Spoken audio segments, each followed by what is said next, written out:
Assalamualaikum warahmatullahi wabarakatuh.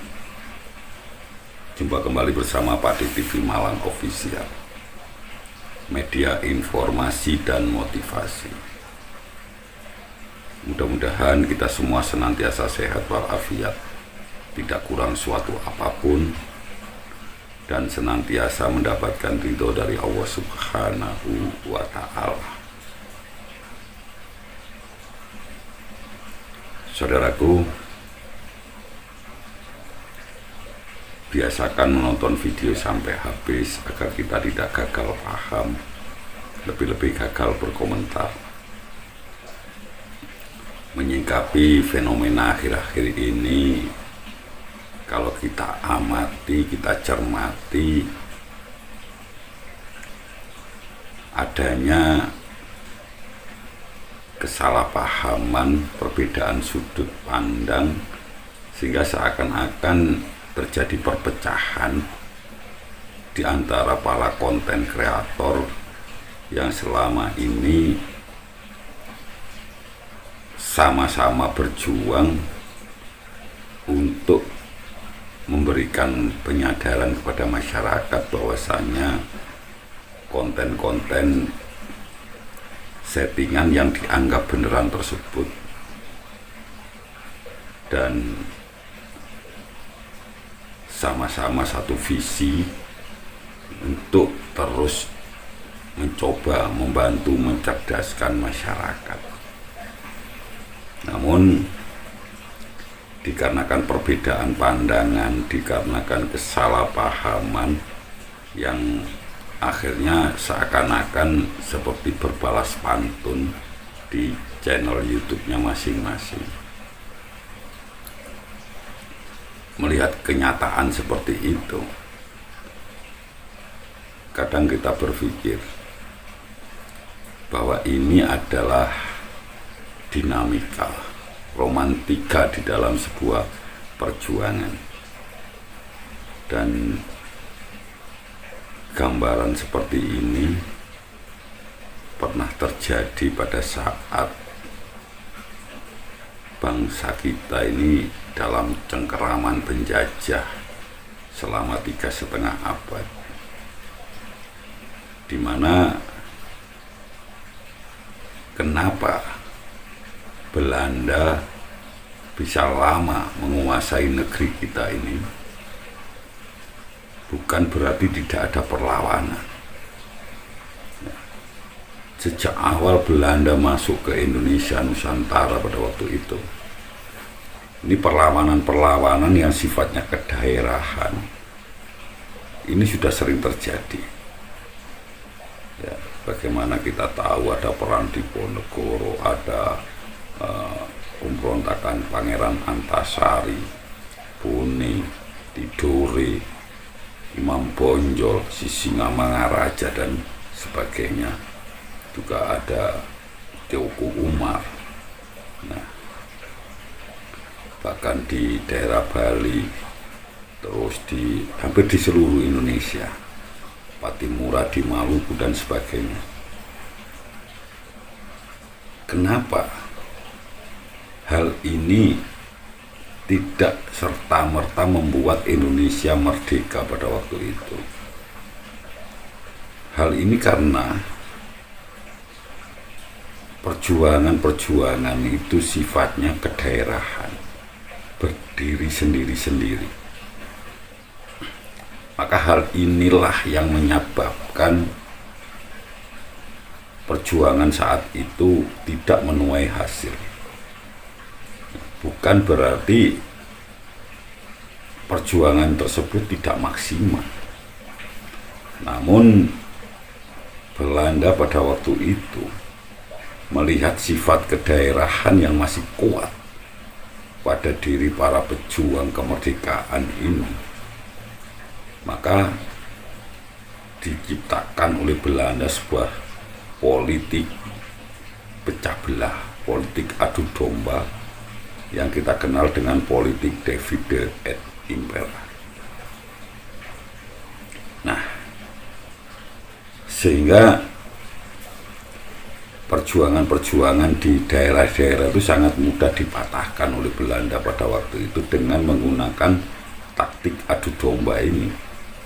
Jadi antara pejuang yang satu dengan pejuang yang lain ini diadu domba, sehingga terjadi kesalahpahaman di antara para pejuang tersebut yang akhirnya menyebabkan perang saudara. Nah, kalau sudah perang saudara maka atau perpecahan, maka ini kekuatan ini menjadi kecil-kecil. Kalau kekuatan tersebut kecil, tidak dalam satu kesatuan yang utuh, maka mudah sekali dipatahkan oleh Belanda pada waktu itu. Nah, dari situ lama-kelamaan kesadaran untuk mempersatukan diri ini mulai muncul, di mana mulailah terbentuk perjuangan-perjuangan melalui diplomasi, melalui politik, berdirinya partai-partai. Ada Syarikat Islam, Syarikat Dagang Islam, ada Industri Partai, ada Partai Nasionalis, dan ada Partai Kristen Indonesia dan sebagainya. Nah, juga ada himpunan-himpunan pemuda. Ada himpunan pemuda-pemuda yang akhirnya menyatu dengan berdirinya Budi Utomo pada tanggal 20 Mei 1908. Nah, dari situlah mulai perjuangan Indonesia ini dengan cara dan taktik yang lain, bukan mengandalkan perang fisik dengan Belanda pada waktu itu, tapi menggunakan perjuangan secara diplomasi. Dan yang lebih penting adalah mulai tumbuhnya kesadaran untuk menyatukan diri, sehingga organisasi-organisasi kepemudaan yang ada itu pada tanggal 28 Oktober 1928 mengikrarkan diri dengan yang kita kenal Sumpah Pemuda, berbangsa satu, bangsa Indonesia berbahasa satu, bahasa Indonesia bertanah air yang satu, tumpah darah Indonesia, seperti itu. Nah, dari sinilah perjuangan itu sudah mulai menampakkan hasilnya, sampai akhirnya Jepang datang dan Indonesia merdeka pada tanggal 17 Agustus 1945. Ini dikarenakan persatuan. Nah, setelah perjuangan ini menuai hasil, detik-detik terakhir pun masih terjadi perbedaan. Terjadi perdebatan antara golongan tua dan golongan muda, di mana kita kenal peristiwa Rengas Dengklok ini terjadi pada tanggal 16 Agustus 1945. Jadi pagi-pagi sekitar jam 3 dini hari ini, para pemuda ini menculik Insinyur Soekarno dan Dr. Andes Muhammad Hatta untuk segera memproklamirkan kemerdekaan. Nah, dari situ kita bisa ambil pelajaran sebenarnya bahwa perbedaan itu adalah sebuah keniscayaan dan pasti ada.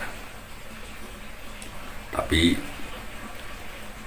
kita tidak boleh fokus pada perbedaan tersebut, tapi kita harus fokus kepada persamaan yang ada di dalam perbedaan tersebut.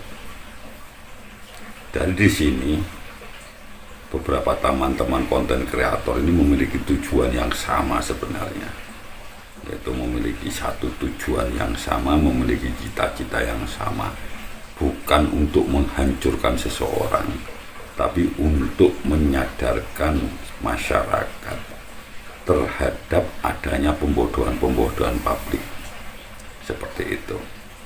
Nah, dari situ kalau kita hanya fokus pada perbedaan sudut pandang, perbedaan pemahaman, perbedaan strategi, maka hal inilah yang nanti akan membuat perbedaan ini semakin melebar, sehingga kita melupakan tujuan utama kita, tujuan awal kita, karena kita lebih fokus kepada perbedaan di antara kita. Nah, dari sini sebenarnya dampaknya juga sangat besar. Bagaimana sekarang kita tahu bahwa teman-teman yang dari awal itu banyak mengkritik, memberikan masukan, memberikan pandangan-pandangan, edukasi-edukasi terhadap konten-konten yang selama ini dianggap melakukan pembodohan publik. Ini sudah jarang sekali. Yang kita lihat adalah saling adu argumentasi, ya, saling serang, saling mengutarakan pendapat melalui konten di channel YouTube-nya masing-masing. Tentu ini sangat disayangkan. Karena apa? Karena orang akan melihat bahwa di antara para pejuang-pejuang tersebut, yaitu teman-teman yang channelnya udah besar-besar, yang selama ini getol menyuarakan ini dikira oleh netizen, dilihat oleh netizen ini adalah sebuah perpecahan. Nah, kalau sudah begitu, maka kalau sudah terjadi perpecahan, ini membuka peluang adanya penyusupan, adanya provokasi-provokasi dari pihak-pihak tertentu untuk semakin memperlebar perbedaan tersebut. Jadi, saudaraku, kalau bisa mari kita saling memahami, saling memaafkan. Karena perbedaan itu adalah sebuah rahmat. Dari perbedaan itu biasanya kita bisa mengambil banyak pelajaran, dan dari perbedaan itulah nanti kita bisa merasakan betapa kuatnya kalau adanya sebuah persamaan, persatuan, dan juga kekompakan. Nah, kalau kita mau kembali berpikir, apa sih sebenarnya tujuan awal kita? Apa sih tujuan daripada kita membahas ini semua? Itu adalah hanya satu tujuan kita, ingin menyadarkan masyarakat, ingin membuat masyarakat paham bahwa tidak semua tontonan tayangan yang ada di YouTube itu adalah tuntunan. Ya. Ada banyak di YouTube tayangan-tayangan itu yang sifatnya hanya sebuah rekayasa, sebuah settingan, sesuatu yang sudah diskenariokan, dan itu bukan hal yang nyata. Nah, sementara sampai saat ini masih banyak sekali masyarakat yang menganggap bahwa tontonan-tontonan irasional, tontonan-tontonan grebek-grebek dukun, grebek-grebek pertempuran dengan dukun-dukun santet itu adalah hal yang nyata. Padahal itu hanya sebuah rekayasa, sebuah settingan, sebagaimana ini juga diakui oleh salah satu dari praktisi, katanya ini meminjam istilahnya Adin ya, bahwasanya praktisi guru, praktisi pembasmi dukun ini adalah salah satunya GNS. Ini mengatakan bahwa semua itu adalah settingan dan itu adalah skenario, sehingga tidak ubahnya seperti menonton sebuah film yang ada di televisi atau di bioskop-bioskop. Nah, itu hanya rekayasa, bukan hal yang nyata. Nah, namun dikarenakan mungkin kesadaran masyarakat atau faktor pemahaman masyarakat yang berbeda, maka banyak sekali yang menganggap itu adalah sesuatu yang benar-benar terjadi. Ini tujuan awal kita adalah menyadarkan hal ini. Ya, kalau semakin kesini kita lihat banyaknya perbedaan itu sebenarnya hal yang wajar. Hal yang wajar, hal yang yang memang sebagai penghias, sebagai bunga-bunga daripada perjuangan itu sendiri. Nah, lain kali saya sih berharap seperti ini.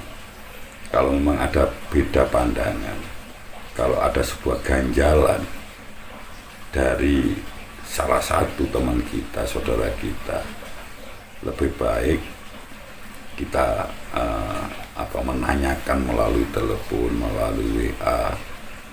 Kalau tidak punya kan bisa mencari informasi WA tersebut atau nomor yang bersangkutan, nanti bisa menghubungi dan menanyakan di belakang layar.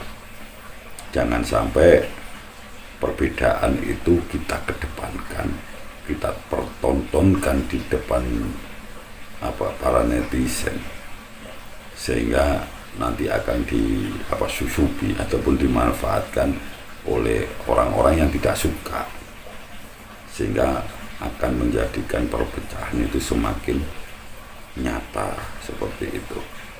Nah, saudaraku, mudah-mudahan setelah ini kita semua bisa bersatu padu saling memaafkan, menganggap bahwa kita adalah saudara siapapun, ya, meskipun terhadap orang-orang yang kita kritik, sebenarnya kita itu menyayangi mereka, kita mengasihi mereka. Yang kita kritik adalah apa yang mereka lakukan, bukan pribadi mereka. Secara pribadi kita tetap sayang kepada para gus-gus yang membuat konten-konten settingan tersebut. Namun yang kita harap adalah adanya disclaimer atau klarifikasi di narasi di video-video beliau, bahwa ini hanya sebuah settingan, hanya sebuah rekayasa dan bukan kejadian yang sebenarnya, itu saja, sehingga masyarakat tidak banyak yang tertipu. Nah, jadi baiklah saudaraku, untuk saudara-saudaraku semua yang selama ini masih dalam satu visi dan misi, satu tujuan, mari kita bergandeng tangan, kita perkuat persatuan kita hadapi semuanya secara bersama-sama, karena kita memiliki tujuan yang sama. Jangan sampai kita mudah terpecah belah, dan sehingga ini nanti akan semakin melemahkan arah dan tujuan perjuangan kita. Baiklah, ada kurang lebihnya mohon maaf. Wabillahi taufik wal hidayah. Wassalamualaikum warahmatullahi wabarakatuh.